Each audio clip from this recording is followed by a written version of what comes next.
Okay दोस्तों, सो आज हम दूसरी गेम देखेंगे कि जिसमें ब्लैक पिछली गेम से काफ़ी थोड़ा बेहतर खेलता है, लेकिन फिर भी वो सेंटर को नेगलेक्ट करता है, वो सेंटर को कंट्रोल नहीं करता है। तो उसको उसकी क्या सज़ा मिलती है वो आप देखेंगे कि कुछ ही मूव्स में वो रिज़ाइन कर देगा, कि उसकी पोजीशन पूरी तरीके से रोस्ट हो जाएगी।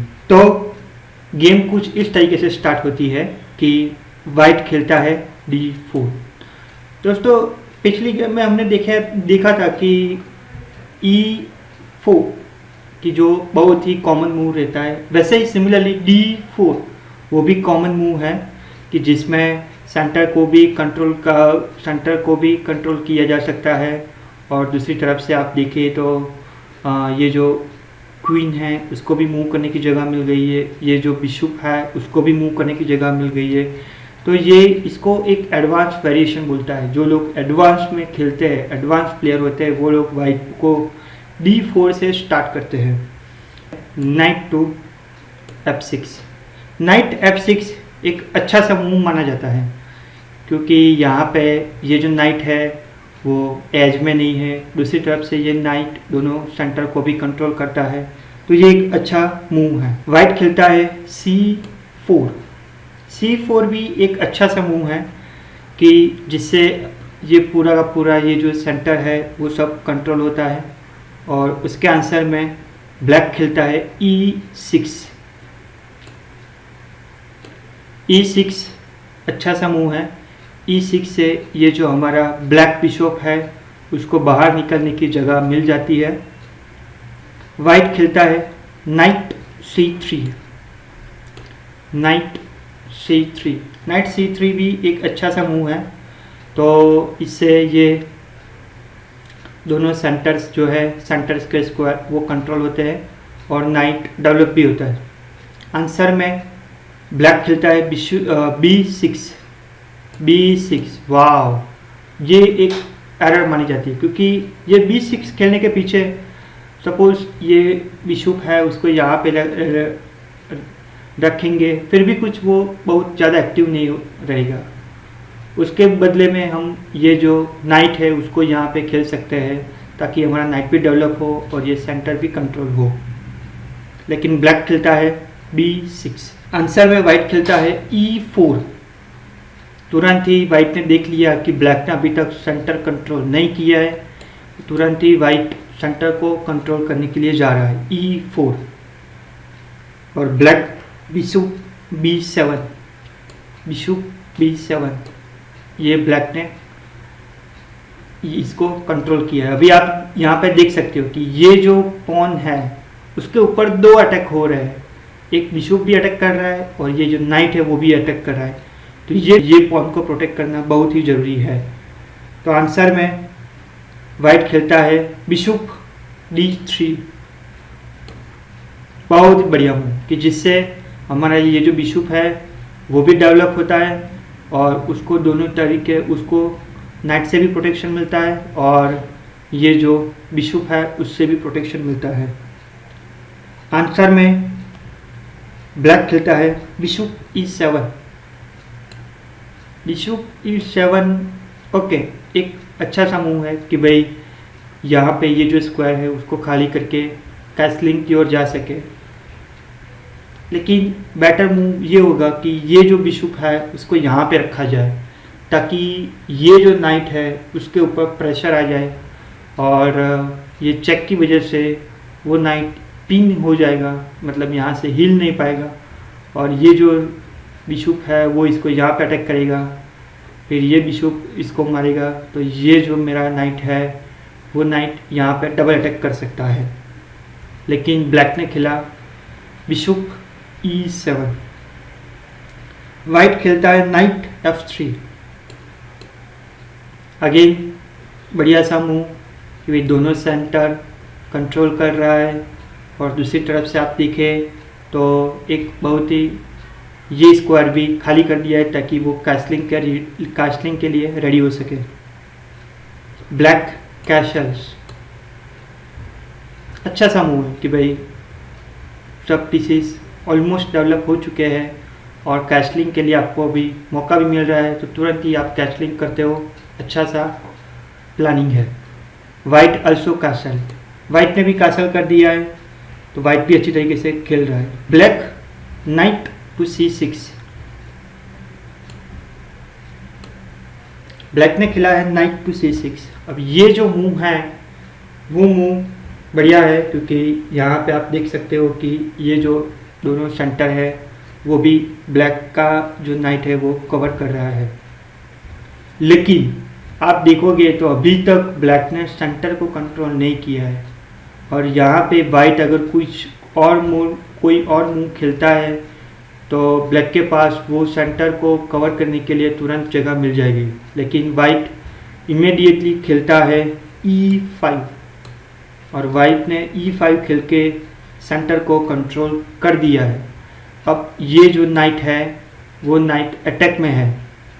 अब ये जो नाइट है उसके पास सिर्फ एक ही रास्ता है कि E8, क्योंकि ये नाइट यहाँ पे नहीं आ सकता। अगर यहाँ पे आएगा तो ये जो पॉन है इससे वो अटैक होगा, और अगर यहाँ पे जाएगा तो ये जो बिशप है इससे ये अटैक होगा, और ये जो पॉन है उससे वो अटैक होगा। तो यहाँ पे किंग ओपन हो जाएगा तो वो इजीली अटैक हो जाएगा। तो ब्लैक के पास सिर्फ एक ही ऑप्शन है कि ये जो नाइट है वो ये यहाँ पे रखना चाहता है। नाइट टू E8, वाइट खेलता है D5। वाइट ने देख लिया है कि ये जो स्क्वायर है वो कंट्रोल कर सकता है, तो उसने तुरंत ही D5 खेल दिया है। आंसर में ये जो ब्लैक नाइट है वो B4 पे मूव कर रहा है, B4। और अभी आगे बिशप B1। अभी आप चेस गेम में इनिशियल स्टेज में ये जो बिशप है वो अटैक हो रहा है नाइट से, तो ब्लैक यही चाहता है कि भाई वाइट कोई और मूव खेले और मैं इसका ये जो बिशप है वो कैप्चर कर दूँ, मैं उसको मार दूँ।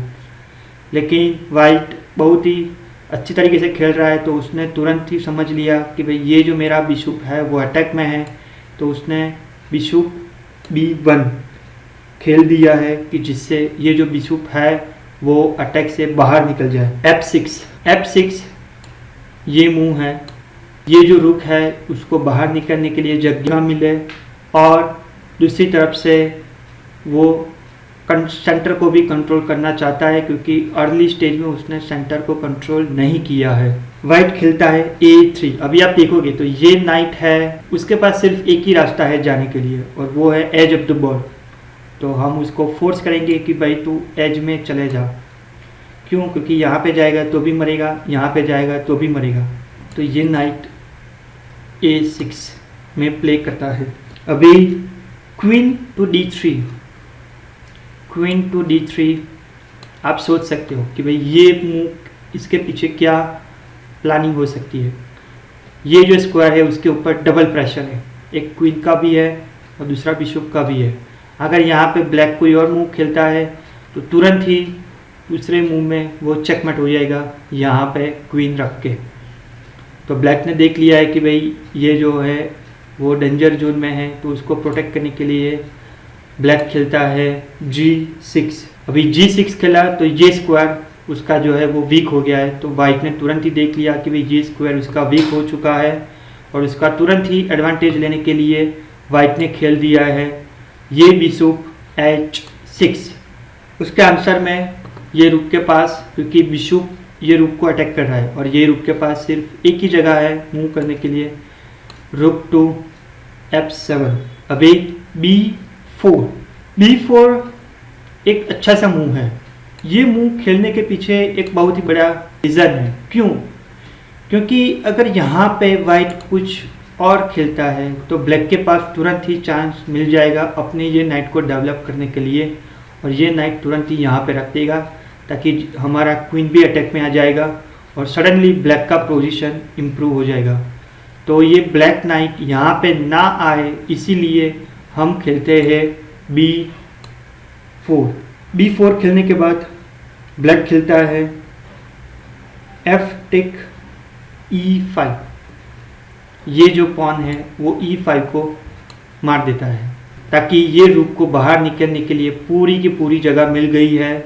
और दूसरी तरफ से उसने थोड़ा सा सेंटर को भी डिस्टर्ब किया हुआ है। वाइट इतना अच्छी तरीके से सेंटर को कवर कर रहा है, उसने भी थोड़ी सी डिस्टर्ब किया है।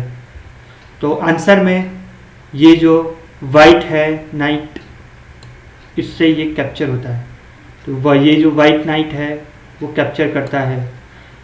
वाइट नाइट सेंटर में आ गया, मतलब आप देख सकते हो वो कितने सारे स्क्वायर को कंट्रोल कर रहा है, 8 स्क्वायर को कंट्रोल कर रहा है। और दूसरी तरफ से ये जो रुक है उसको भी अटैक कर रहा है। उसके आंसर में रुक टू F6, क्योंकि ये रुक को बाहर निकलना पड़ेगा, यहाँ पे भी नहीं जा सकता, यहाँ पे भी नहीं जा सकता। तो रुक F6, ये उसके पास एक मूव है। Night G4, night to G4, night G4 खेलने से ये जो रुक है वो फिर से अटैक में आ गया है। और वाइट नाइट ने सडनली अच्छी पोजीशन हासिल कर ली है। और आंसर में ब्लैक खेलता है रुक F7। 17 नंबर का मूव है D टेक्स E6, ये जो पॉन है वो E6 को मार रहा है। और उसके आंसर में D टेक्स E6, ये जो पॉन है वो इसको मार रहा है। अब ये जो पॉन है उसको बोलते हैं आइसोलेटेड पॉन। आइसोलेटेड पॉन इसलिए बोला जाता है क्योंकि ये पॉन को प्रोटेक्ट करने के लिए और कोई पॉन नहीं है उसके, या इस साइड भी पॉन नहीं है और इस साइड भी कोई पॉन नहीं है। तो ये पॉन को आइसोलेटेड पॉन बोला जाता है कि उसको प्रोटेक्ट करने के लिए कोई पॉन नहीं है। नाइट टू E5 की ये जो ब्लैक रुक है वो फिर से अटैक में आ गया है। तो ये जो रुक है वो रुक प्ले करता है यहाँ पे रुक टू F6। रुक F6 यहाँ पे प्ले किया हुआ है। Queen to E3, queen to E3 ये एक अच्छा सा मूव है कि जिससे ये जो नाइट है वो भी प्रोटेक्शन में आ जाएगा और यहाँ पे डबल प्रेशर भी आ जाएगा। C5, C5 कि जिससे ये जो नाइट है वो यहाँ पे डेवलप हो जाए, तो वही ब्लैक का प्लान है। रुक टू D1, अब क्वीन को यहाँ पे रखने का एक और पर्पस था कि जिससे ये जो रुक है वो यहाँ पे आ जाएगा और ये जो क्वीन है वो उससे अटैक हो जाएगी। तो वाइट खेलता है रुक टू D1 कि जिससे ये जो पूरी कॉलम है वो कॉलम, ये जो रुक है हाथी है वो कवर कर रहा है। अब ये अगर आप ध्यान से सोचोगे तो ये ब्लैक क्वीन के पास सिर्फ एक ही मूव है अच्छा सा।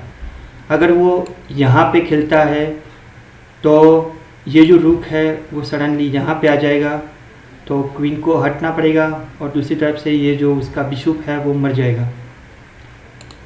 अगर वो यहाँ पे खेलता है तो ये जो नाइट है वो यहाँ पे आ जाएगा, तो वो क्वीन को भी अटैक करेगा और साइमल्टेनियसली ये जो रुक है उसको भी अटैक करता है, तो भी प्रॉब्लम में आ जाएगा।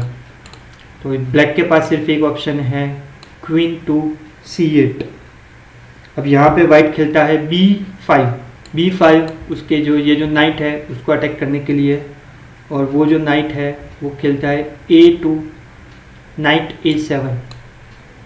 नाइट A7 यहाँ पे उसने खेल दिया है और यहाँ पे ब्लैक बहुत ही अच्छा सा मूव खेल रहा है और वो मूव वाइट बहुत ही अच्छा सा मूव खेल रहा है bishop G5, bishop to G5।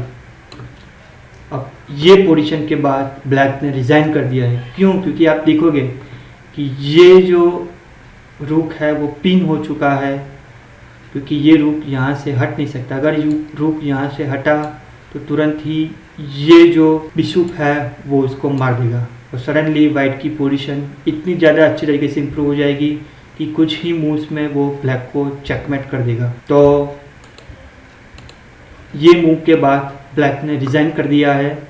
तो ये गेम में आपने क्या सीखा, आइए एक बार ये गेम की समरी पे नज़र डालते हैं।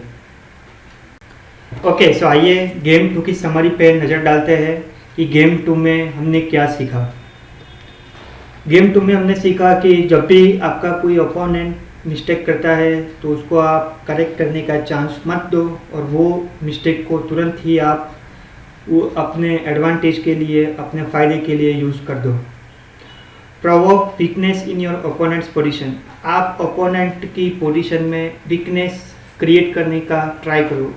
आप ऐसा गेम खेलो कि वो कंपलसरी उसको अपने पोजीशन में वीकनेस क्रिएट करना पड़े अपने पीसेस को बचाने के लिए।